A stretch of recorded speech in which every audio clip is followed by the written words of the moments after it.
kwa sababu matokeo mengi Baka alokuwa anayafanya wakati anaitumikia timu ya taifa wakati tuko AFCON, sawa, ni kutokana na mazoea, the way anavyocheza katika ligi yetu ya ndani. Sawa, hata ukiangalia penalty ya siku ile, ukiangalia kadi aliyopewa siku ile, umeelewa bwana? Ukiangalia hata Mwamnyeto kadi aliyopewa ya njano ile baada ya kumvuta, kumkaba yule jamaa, ina maana ni matokeo ambao wachezaji wa Yanga au wachezaji wa Kitanzania wanayazoea kutokana na mapenzi ya vilabu viwili vya Simba na nini na Yanga. Marefali vitu vingi wanakuwa wanafanya nini? Wanavifunika. Sawa, sasa tukio kama lile, ile ni red card.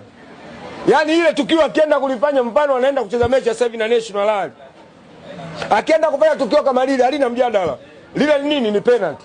Si umeelewa? Kwa sababu marefali wana uhakika na kazi yao.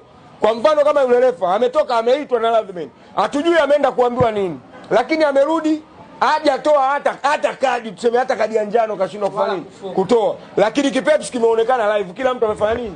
Amekiona kile kipepsi. Sema sijui kwa sababu wenzetu wako kwenye pitch, sisi tuko nini baada ya yale marejeo, lakini ile wakati moment ile inaendelea tumeona kabisa Baka anafanya nini. Mimi sijaangalia kwenye marejeo, mimi nime live wakati mpira unaenda, unataka kufanya nini? Unataka kwenda kupigwa. Kwa hiyo Baka ameenda amempiga kipepsi ule live kabisa, lakini ile fali kwa mahaba yake na ukubwa wa Yanga hajafanya kitu chochote, hajampa red card wala nini. Lakini lafu ndogo tu aloifanya yule bwana mdogo huku, umeona bwana ameenda ametoa nini? Ametoa kadi ya njano na akatoa na nini? Akatoa na nyekundu. Kwa hiyo Azam hawakutendewa haki kiuhalisia.